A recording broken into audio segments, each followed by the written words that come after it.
வணக்கம். மலரட்டும் வசந்தம் இந்த நிகழ்ச்சிக்கு உங்கள் அனைவரையும் அன்போடு வரவேற்கிறேன். அப்துல் கலாம் அவர்கள் கூறும் பொழுது, ஓர் முட்டாள் தன்னை முட்டாள் என்று உணரும் பொழுது அவன் புத்திசாலி ஆகிறான்.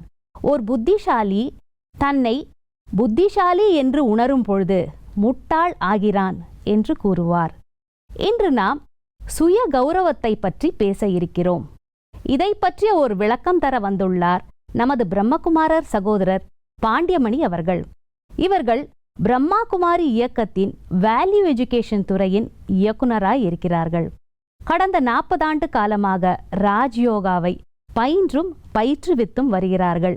யோகாவில் PhD பட்டமும் பெற்றுள்ளார்கள். வணக்கம் பிரதர். வணக்கம். ஓம் சாந்தி. ஓம் சாந்தி. பிரதர், சென்ற நிகழ்ச்சியில நாம் சுய கௌரவத்திற்கும் ஆன்மீகத்திற்கும் உள்ள சம்பந்தத்தை பற்றி பார்த்தோம். இப்பொழுது சுய கௌரவத்திற்கும் தன்னுணர்வுக்கும் ஏதாவது சம்பந்தம் இருக்கிறதா? இதை பற்றிய ஒரு விளக்கம் தர முடியுமா? நிச்சயமாக. சுய கௌரவம் என்று கூறும்பொழுது அதில் ஒரு வார்த்தை சுயம் என்று வருகின்றது. இந்த சுயம் என்பது எதை குறிக்கின்றது? அதை பற்றி நாம் தெரிந்து கொள்ள வேண்டியது அத்தியாவசியமாக ஆகின்றது. இங்குதான் ஆன்மீகமே ஆரம்பமாகின்றது. உதாரணமாக, ஒரு நாளில் 60லிருந்து 70% வரை நான் என்ற வார்த்தையை நாம் பயன்படுத்துகின்றோம். இரண்டாவது, எனது என்ற வார்த்தையையும் நாம் பயன்படுத்துகின்றோம். இந்த நான் மற்றும் எனது இந்த 2 வார்த்தைகளுக்கும் ஒரே பொருளா அல்லது வெவ்வேறு பொருளா என்பது உங்களுக்கு நன்றாகவே தெரியும். நான் என்பது தனித்து இருக்கும்பொழுதுதான் எது என்னுடைய கட்டுப்பாட்டில், உரிமையில், என்னுடைய அதிகாரமாக வருகின்றதோ அவற்றை நான் எனது என்று கூறுகின்றேன். எனதை ஒருபொழுதும் நான் என்று கூற மாட்டேன். உதாரணமாக, என்னுடைய உடல் என்று கூறுகின்றேன். நான் உடல் என்று கூற முடியுமா? நிச்சயமாக முடியாது. என்னுடைய வீடு என்று கூறுகிறேன். நான் வீடு என்று கூற முடியுமா? நிச்சயமாக முடியாது. என்னுடைய அலுவலகம் என்று கூறுகின்றேன். நான் அலுவலகம் என்று கூற முடியுமா? நிச்சயமாக கூற முடியாது. ஆக எனது என்பதை நான் என்று கூற முடியாது என்பதை தெளிவாக நீங்கள் அறிந்திருக்கின்றீர்கள். இப்பொழுது நான் இன்னொரு உதாரணம் கூறுகின்றேன். இது என்னுடைய கைகள், இது என்னுடைய கால்கள், இது என்னுடைய உடல் என்று கூறுகின்றேன். ஆக நான் உடலா? கண்டிப்பாக இல்லை. நிச்சயமாக இல்லை. அப்படி என்றால் நான் என்று கூறுவது எது? நான் என்று உணர்வது எது? இதைத்தான் நாம் செல்ஃப் ரியலைசேஷன் என்று கூறுகின்றோம். அதாவது தமிழ் இதை தன் உணர்வு என்று கூறுகின்றோம். இந்த தன் உணர்வின் பொழுது நாம் அடைகின்ற அனுபவம் நிச்சயமாக வேறுபட்ட ஒன்றாக, உயர்வுடைய ஒன்றாக, சிறப்புடைய ஒன்றாகவும் அமைந்து விடுகின்றது. நான் என்னை இந்த உடலாக நினைக்கும் பொழுது எப்படி பார்க்கின்றேன், எப்படி பேசுகின்றேன், எப்படி செயல்களை செய்கின்றேன், அவற்றிற்கும் என்னை நான் ஆத்மாவாக, ஒரு உயிர் சக்தியாக, ஒரு செல்ஃபாக உணரும் பொழுது நான் செய்கின்ற காரியத்திற்கும் நிச்சயமாக வித்தியாசம் இருக்கின்றது. உதாரணமாக, இன்றைய ஒரு நீதிபதியாக இருப்பவர் தான் தன்னுடைய அமர்விலே உட்கார்ந்திருக்கும் பொழுது தன்னை நீதிபதியாக உணர்கின்றார். அந்த நேரத்தில் அவர் தன்னை வேறு எதுவாகவும் நினைப்பதில்லை. ஏனென்றால் அவருடைய செயல்களை அவர் சிறப்பாக செய்வதற்கு அந்த நேரத்தில் நான் ஒரு நீதிபதி என்ற உணர்வு அவருக்கு அத்தியாவசியமாக தேவையாக இருக்கின்றது. அதே போன்று நாம் செயல்களை செய்யும் பொழுது, தன் உணர்வில் இருக்கும் பொழுது நம்முடைய செயல்கள் சிறப்புடையதாக ஆகிவிடுகின்றது. இங்குதான் நாம் தன்னுணர்விற்கும் செயல்களுக்கும் உள்ள வேறுபாடுகள் என்ன, அவற்றில் நாம் காணக்கூடிய ஒற்றுமைகள் என்ன என்பதை பற்றி தெரிந்து கொள்வது அத்தியாவசியமாக ஆகின்றது. சுய கௌரவத்தை நாம் பெறுவதற்கு, அவற்றை நாம் வளர்ச்சியுடையதாக செய்வதற்கு இந்த தன்னுணர்வு மிக அத்தியாவசியமாக இருக்கின்றது. ரொம்ப அழகா சொன்னீங்க. எப்படி ஆங்கிலத்தில் சப்ஜெக்ட் ஆப்ஜெக்ட்னு சொல்லுவாங்களோ அதே மாதிரி உடல் என்பது ஒரு ஆப்ஜெக்டுக்கு சமம்னு சொல்றீங்க. சப்ஜெக்ட் அதை இயக்கக்கூடிய உயிர்னு சொல்றீங்க. இந்த தன் உணர்வுக்கும் சுய கௌரவத்திற்கும் உள்ள சம்பந்தத்தை பற்றி மேலும் விளக்கமாக கூற முடியுமா? அதாவது நான் என்பது ஆத்மா, உயிர் அல்லது தன்னை பற்றி, சுயத்தை பற்றி அறிவது. எனது என்பது செயல்களை பற்றி குறிப்பதாக அமைகின்றது. உதாரணமாக, நாம் செயல்களை செய்யும் பொழுது எப்படி செய்கின்றோம்? நான் என்பது ஆத்மா, ஒரு உயிர், ஒவ்வொரு உறுப்புகளையும் பயன்படுத்தி செயல்களை செய்கின்றது. உதாரணமாக, கண்களை பயன்படுத்தி பார்க்கின்றது, காதுகளை பயன்படுத்தி கேட்கின்றது, வாயினை பயன்படுத்தி பேசுகின்றது, மூக்கினை பயன்படுத்தி நுகர்கின்றது. ஆக ஒவ்வொரு இந்திரியங்களையும் பயன்படுத்தி ஒவ்வொரு காரியங்களையும் செய்விக்கின்றது. ஆக செய்விப்பது ஆத்மாவாக, உயிராக, சுயமாக இருக்கின்றது. ஆக செயல் என்பது வெளிப்படையாக தெரிகின்றது. நீங்கள் ஒரு அழகான உதாரணம் கூறினீர்கள். என்னை நாம் எப்படி உணர்கின்றேனோ அதை பொறுத்து நான் ஆகின்றேன்.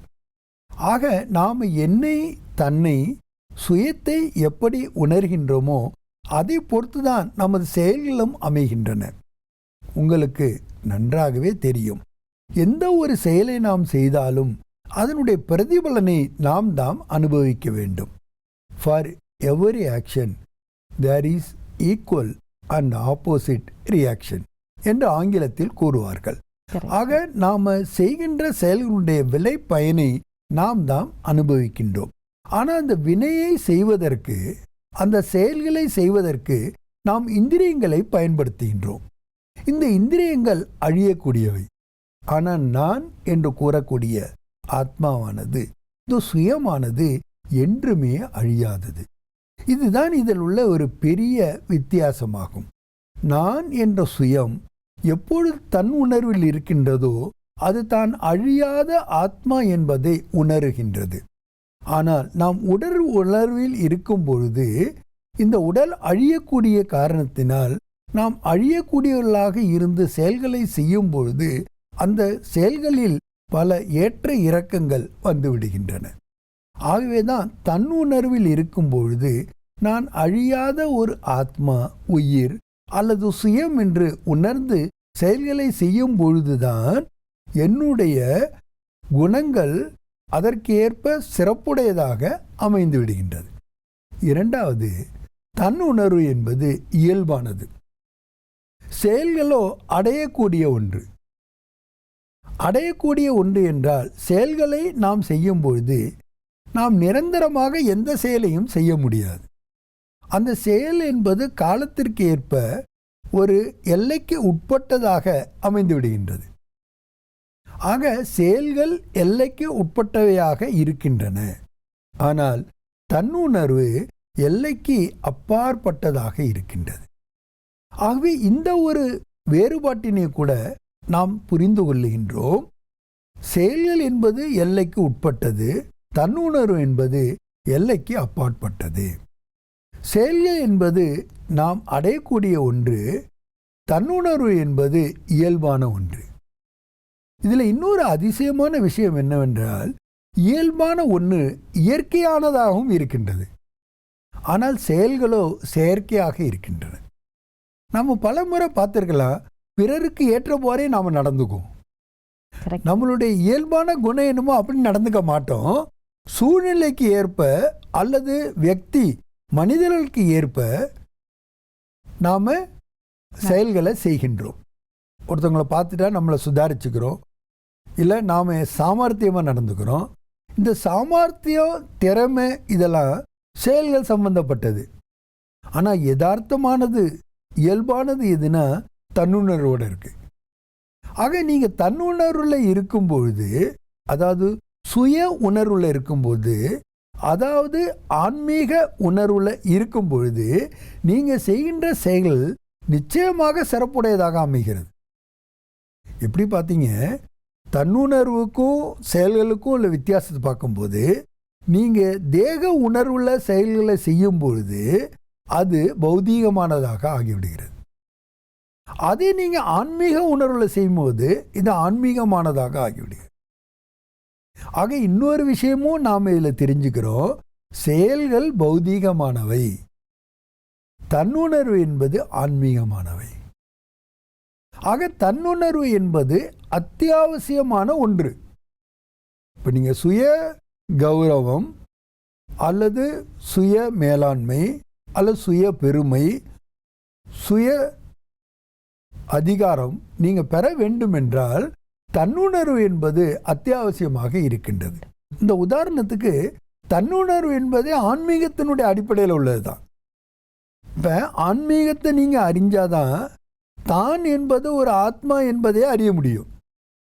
நீங்கள் நடைமுறை வாழ்க்கையில் பாருங்களேன், எத்தனையோ முறை நான் எனதுன்னு சொன்னாலும் கூட எனதை தானே நான் நினச்சிட்டு இருக்கோம். நான்னா ஒரு ஆண் அல்லது நான் ஒரு பெண், நான் படித்தவன் அல்லது படிக்காதவன், நான் செல்வந்தன், நான் ஏழை, நான் கருப்பாக இருக்கிறேன், நான் சேப்பாக இருக்கிறேன். இதெல்லாம் எதை குறிக்கிறது என்று பார்த்தோம்னா இந்த அழியக்கூடிய உடலை குறிக்கின்றது. ஆக நான் என்பது அழியாத ஆத்மா என்று உணரும் பொழுதுதான் நம்முடைய செயல்திறன் சிறப்பாக அமைந்து விடுகின்றது. ஆக இங்கே இந்த உணர்வு என்பது முக்கியமான பங்கை வகிக்கின்றது. அதுலேயும் பார்த்தீங்கன்னா தன் உணர்வு. அப்போ தான் இயல்பான குணங்களை, இயல்பான சக்திகளை நீங்கள் வெளிப்படுத்த முடிகின்றது. இப்போ நீங்கள் சொல்லும் போதே சொன்னீங்க, ஒரு மனிதன் எதை நினைச்சாலும் செய்ய முடியும், எதை சாதிக்கினாலும் சாதிக்க முடியும். அவன்கிட்ட அவ்வளவு இயற்கையை விட அதிகமான சக்திகள், குணங்கள் இருக்கின்றன. ஆனால் நடைமுறை வாழ்க்கையில் நாம் என்ன அனுபவம் பண்ணுறோம்? அப்படிப்பட்ட சக்தியுடையவராக அனுபவம் பண்ணுகின்றோமா? கண்டிப்பாக இல்லை. நம்மளுடைய பலகீனத்தை அனுபவம் பண்ணுறோம், நம்மளுடைய குறைபாடுகளை அனுபவம் பண்ணுறோம், நம்மளுடைய தாழ்வு மனப்பான்மை அனுபவம் பண்ணுறோம். அப்போ பிரச்சனைகள் வரும்போது நம்மளால் என்ன பண்ண முடியல? எதிர்கொள்ள முடியவில்லை. அது எதிர்கொள்ள முடியவில்லை. ரொம்ப கரெக்டாக சொன்னீங்க. பிரச்சனைகள் என்பது வரத்தான் செய்யும், அதை வராதேன்னு சொல்ல முடியாது. எனக்கு இதில் ஒரு கதை ஞாபகத்துக்கு வருகின்றது. கர்ணன் யுத்த காலத்தில் இருக்கும்பொழுது அர்ஜுனன் அவன் எழுத போகின்ற அந்த நாக பாம்பினுடைய ஆயுதத்தை கண்டு பயப்படுறான், வெலவெலத்து போயிடுறான். இப்போ நான் இறந்தே போயிட்டேன் அப்படின்னு ரொம்ப வருத்தப்படுறான். அப்போ கிருஷ்ண பரமாத்மா சொல்லுகிறார், நீ பேசாமல் இரு, சும்மாவே இரு, பேசாமல் கொஞ்ச நேரம் பொறுமையாக இருங்கிறார். அப்போ அந்த பாம்பனுடைய அம்பு முன்னாடி வரும்போது தேரை அமுக்கி தலைக்கு வந்ததை தலைப்பாவோட போக வச்சிடுறார். இப்போ அவர் எல்லாம் வல்லவர் பரமாத்மாவாக இருந்தாரானால் அந்த அம்பு வராமே செய்திருக்கலாம். ஆனால் அதை அவரால் ஏன் செய்ய முடியவில்லை? ஆக வருவது வரத்தான் செய்யும். ஏனென்றால் அது நம்மளுடைய ஊழ்வினையின் காரணமாகும். ஆக அவற்றை நாம் அவாய்ட் பண்ணவே முடியாது. ஆனால் நமக்கு ஒரு சாய்ஸ் கிடைச்சிருக்கு, எப்படி அதை நான் எதிர்கொள்ள வேண்டும் என்பது என் கையில் இருக்கின்றது. ரொம்ப சரியா சொன்னீங்க. இதை தான் நம்ம என்ன சொல்றோம்னா உள்நோக்கு முகம் என்று சொல்கின்றோம். வெளிநோக்கு முகமாக இருக்கக்கூடாது. உள்நோக்கு முகமாக இருக்கும்பொழுது நமக்கு சாய்ஸு நம்ம கையில் இருக்கின்றது. ஆக இறைவன் நமக்கு கொடுத்த ஒரு பெரிய மகா பிரசாதம் என்னவென்றால், பிரச்சனைகள் எதுவாக ஆனாலும் சரி, துன்பங்கள் எப்படிப்பட்டதாக இருந்தாலும் சரி, கவலைகள் எப்படிப்பட்டதாக இருந்தாலும் சரி, அவற்றை ஏற்றுக்கொள்ளக்கூடிய மனப்பாங்கு உன்னிடம்தான் இருக்கின்றது. ஆகவேதான் இந்த சுய கௌரவத்தை நாம் பெறுவதற்கு, தக்க வைத்து கொள்வதற்கு அல்லது அவற்றை நாம் பயன்படுத்துவதற்கு உறுதுணையாக இருப்பது இந்த தன் உணர்வு என்ற அடையாளமாகும். ஏனென்றால் அடையாளத்தினுடைய ஆதாரத்தில்தான் இந்த தன்னுணர்வை நாம் பெறுகின்றோம். ஒரு வித்தியாசமான வேடிக்கையான விஷயம் என்ன என்றால், நாம் உணர்வு இல்லாமல் எப்பாவது இருக்க முடியுதா? கண்டிப்பாக முடியாது. ஏதாவது ஒரு உணர்வில் இருக்கிறோம். ஒன்று மகிழ்ச்சியாக இருக்கோம், அல்லது மகிழ்ச்சி இல்லாமல் இருக்கிறோம். ஒன்று நாம் அமைதியாக இருக்கிறோம், இல்லது அமைதி இல்லாமல் இருக்கிறோம். ஏதாவது ஒரு உணர்வில் தான் நாம் எப்போதுமே இருக்கிறோம். இதுதான் என்ன சொல்லுவாங்கன்னா, man is bundle of experiences அப்படின்னு சொல்லுவாங்க. ஒரு அனுபவத்தினுடைய அல்லது உணர்வினுடைய ஒரு கட்டுக்கோப்பாக மனிதன் இருக்கின்றான். ஆக எப்பொழுதுமே இயல்பாக இருக்கக்கூடியது என்ற ஏதாவது ஒரு உணர்வு தான். அப்போ அதை ஏன் நாம் தன்னுணர்வாக மாற்றிக்கொள்ளக்கூடாது? அதுதான் என்னுடைய கேள்வி. இப்போ எப்படி இருந்தாலும் ஒரு உணர்வில் தான் இருக்க போகிறோங்கிறது உறுதியாயிடுச்சு. பிறந்ததுலேருந்து இறக்கிற வரைக்கும். ஒருவேளை இறந்ததுக்கு அப்புறம் கூட நமக்கு அந்த உணர்வு வழிகாட்டக்கூடியதாக இருக்கலாம். ஏன்னா அது நம்ம சொல்ல முடியாது எப்படின்னு, ஏன்னா நமக்கு அது தெரியாது. ஆனால் அந்த உணர்வோடு இருக்கும்பொழுது ஏன் நம்ம தன்னுணர்வாக இருக்கக்கூடாது? ஆன்மீகத்தினுடைய அடிப்படையில். ரொம்ப அழகாக சொன்னீங்க. தன்னுணர்வை அதிகரித்து கொள்ளணும்னு சொல்கிறீங்க. இப்போ நீங்கள் 2 விதமான செயல்களை பற்றி சொன்னீங்க. ஒன்று நான் உடல்னு நினைத்து செய்யக்கூடிய செயல்கள், மற்றொன்று நான் தன்னுணர்வோடு உயிர்னு நினைத்து செய்யக்கூடிய செயல்கள். இதனுடைய பலன்கள் எப்படி இருக்கும்? இதை பற்றி ஒரு விளக்கம் தர முடியுமா? நான் இப்போது உங்கள்கிட்ட ஒரு வித்தியாசங்களை சொன்ன பாருங்க. தன்னுணர்வு என்பது இயல்பானது, இயற்கையானது, எல்லையற்றது. அது எப்பொழுதுமே நமக்கு அதிகாரம் அளிக்கக்கூடியது. இதெல்லாம் சில குணாதிசயங்களை நம்ம பார்த்தோம். இதுக்கு ஆப்போசிட்டாக செயல்களில் நம்ம என்ன பார்த்தோம்? அது குறிப்பிட்ட லிமிட்டட்னு சொன்னீங்க. ஆமாம், அது அடையக்கூடியது, பௌதீகமானது, அது பௌதீகமானது, அது எல்லைக்கு உட்பட்டது. ஆக அதனுடைய குணாதிசயங்களை நம்ம பார்த்தோம். இப்போ உடல் உணர்வில் நாம் செய்யும் பொழுது அந்த செயல்கள் அனைத்துமே செயல்களுடைய குணாதிசயங்களை பிரதிபலிக்குது. இதே ஆத்ம உணர்வில் நீங்கள் அதே செயல்களை செய்யும் பொழுது அது தன்னுணர்வுடைய ஆதாரத்தில் பிரதிபலனை கொடுக்கின்றது. அப்போ நாம் அடைய வேண்டியது சிறப்பானதாக இருக்க வேண்டும், நிரந்தரமானதாக இருக்க வேண்டும், அது நமக்கு மகிழ்ச்சியை அடையக்கூடியதாக இருக்க வேண்டும், நமது வாழ்க்கைக்கு பொருள் அளிக்கக்கூடியதாக இருக்க வேண்டும் என்று நாம் நினைத்து விட்டால் நம்ம எந்த உணர்வுள்ள அந்த செயல்களை செய்ய வேண்டும்? தன்னுணர்வில் தான் செய்ய வேண்டும். அப்போ நம்ம ஏன் அதை செய்யக்கூடாது? ஆக சுய கௌரவத்தை நாம் பெறுவதற்கும், அவற்றை நம்முள் தக்க வைத்துக் கொள்வதற்கும், அவற்றை நமக்குள் வளர்ச்சி அடைய செய்வதற்கும் இந்த தன்னுணர்வு தான் ஆதாரமாக இருக்கின்றது. தன்னுணர்வு என்பது ஆன்மீகத்தினுடைய அடிப்படையில் இருக்கின்றது. ஆன்மீகம் என்பது ஸ்பிரிச்சுவாலிட்டி என்றால் தன்னை உணர்தல், knowing the self or understanding the self. தன்னை தெரிந்து கொள்வது, புரிந்து கொள்வது, ஏற்றுக்கொள்வது, அதன்படி நாம் நம்மளுடைய நடைமுறை வாழ்க்கையில் அதை நடைமுறையில் கொண்டு வருவது தான் சாத்தியமாக ஆகின்றது. ரொம்ப அழகாக சொன்னீங்க. அடுத்தது ஒருவர் ஒரு செயலை எந்த உணர்வில் செய்யறாருங்கிறத கண்டுபிடிக்க முடியுமா? ஏன்னா உணர்வுங்கிறது கண்டு கொள்ள முடியாத ஒன்று, கண்ணால் பார்க்க முடியாத ஒன்று. ஆனால் ஒரு மனிதர் செயல்களை செய்யும் பொழுதுதான் நம் பார்க்க முடிகிறது. அவர் எந்த உணர்வுல செய்யறாருன்னு கண்டுபிடிக்க முடியுமா?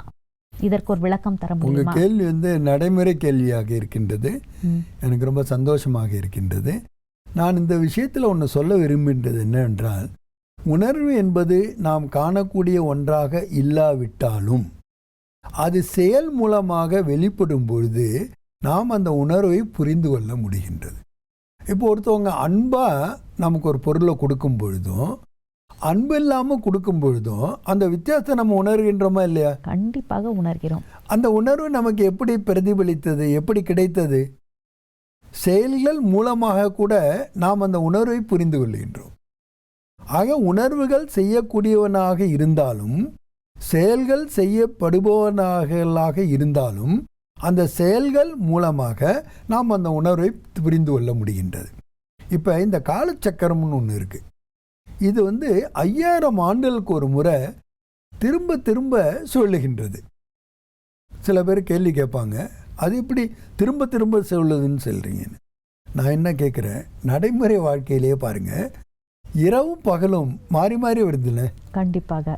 பகல் வந்தால் ஏன் பகல் வந்துருச்சுன்னு சொல்கிறதில்ல, இரவு வந்தால் ஏன் இரவு வந்துட்டுன்னு சொல்கிறதில்ல. இரவு வந்தோடனே நமக்கு தெரியும் அடுத்து பகல் தான் வரப்போகுதுன்னு. தெரியுமா தெரியாதா? கண்டிப்பாக. சில காலங்களுக்கு முன்னால் போனோம் என்றால் அந்த மாதங்களில் எந்த மாதத்தில் மழை வர வேண்டுமோ அந்த 4 காலங்களும் சரியான நேரத்தில் வந்து கொண்டிருந்தது. அது கூட ஒரு சக்கரம்னு நான் சொல்ல நினைக்கிறேன். வெரி குட், ரொம்ப கரெக்டாக சொன்னீங்க. எல்லாமே இந்த உலகத்தில் சக்கரத்தின் வடிவில் தான் நடைபெறுகின்றது.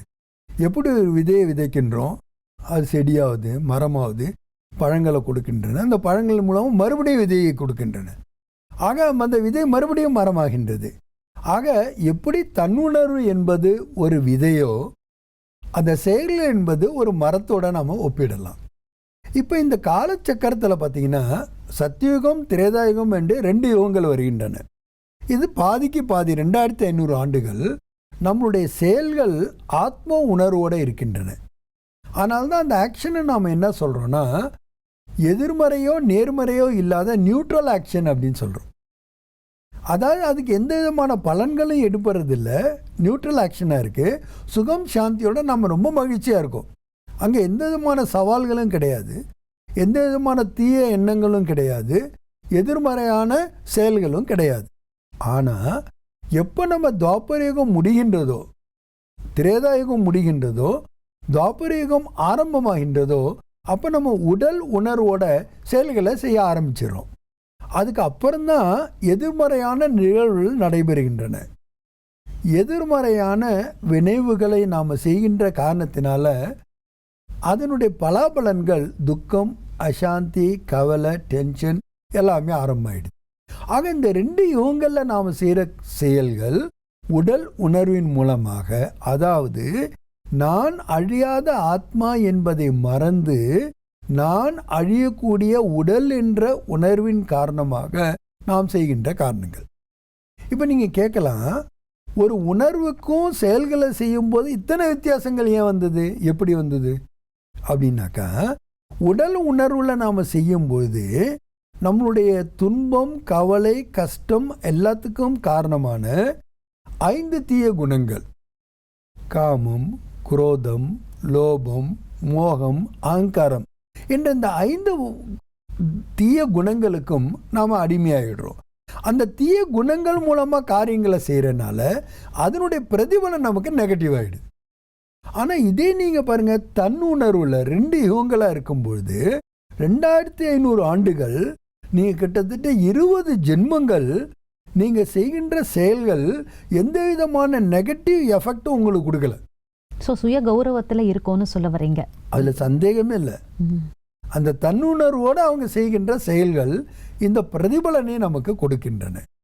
ஆக நாம் யார், என்னுடைய இயல்பான குணங்கள் என்ன, நான் எப்படி செயலாற்றுகின்றேன் என்ற உணர்வோடு செய்யும்போது அது நமக்கு சிறந்த செயலை செய்விக்கின்றது. அப்போ அதனுடைய பலாபலன்களும் நமக்கு சிறந்ததாகவே அமைந்து விடுகின்றது. ஆகவே இந்த நிகழ்ச்சியில் நாம் புரிந்து கொள்ள வேண்டியது, சுய கௌரவம் என்பது அத்தியாவசியமான ஒன்று. நிகழ்காலத்தில் நாம் எதிர்கொள்ளக்கூடிய பிரச்சனைகளை சமாளிப்பதற்கும் நமது வாழ்க்கையை அமைதியானதாக, மகிழ்ச்சியானதாக, பொருள் பொதிந்த ஒன்றாக அமைத்து கொள்வதற்காகவும் இந்த சுய கௌரவம் நமக்கு அத்தியாவசியமாக இருக்கின்றது. சுய கௌரவம் சுயத்தினுடைய ஆதாரத்தில் இருக்கின்றது. சுயம் என்றால் நான் அழியாத ஆத்மா என்பதை உணர்வது. ஆன்மீகத்தினுடைய அடிப்படையில் நாம் அதை உணர்கின்றோம். ஆக இந்த சுய கௌரவத்திற்கு ஆதாரமாக இருப்பது தன் உணர்வு, நான் ஆத்மா என்ற உணர்வில் செயல்களை செய்வது.